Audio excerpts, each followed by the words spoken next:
একই সাথে একই দিনে দুইটা ভোট হয়েছিল। কয়টা?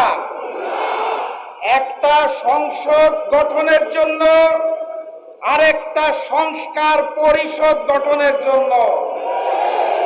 একই দিনের একটা ভোটের শপথ তারা নিয়ে বলেছে হালাল, আরেকটা শপথ না নিয়ে ম্যানেজ ভোটে জয়ী হয়ে বলতে চায় হারাম। একই দিনে এক ভোট যদি হালাল হয় তাহলে আরেকটা হারাম হতে পারে না। 70% জনগণের হ্যাঁ ভোটের রায়কে যারা অস্বীকার করে বেঈমানি করতে চায় তাদের স্থান এই বাংলার মসনদে হবে না।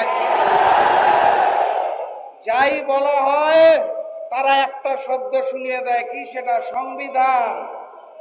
সংবিধান উচ্চারণ করতে গেলে শেষে আসে ধান। তারা ভেবেছে এটা বোধহয় ধানের শীষ, এই কারণে বারবার বলে সংবিধান। এটা ওই যে নির্বাচনের আগে নিকৃষ্ট স্লোগান দিত, কি জানি, লাগারে লাগা ধান লাগা, ওই ধান নয়।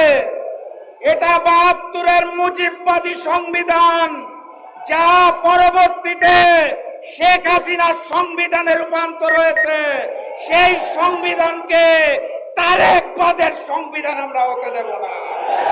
অতএব কথাবার্তা পরিষ্কার, গণভোটের রায়কে সম্মান জানিয়ে বাস্তবায়ন করুন, নাহলে যেই আন্দোলন করে তোলা হবে মসনদ থাকবে না ইনশাআল্লাহ। বিজয়ের পথে যাত্রা শুরু, জীবন অথবা মৃত্যু। আসসালামু আলাইকুম।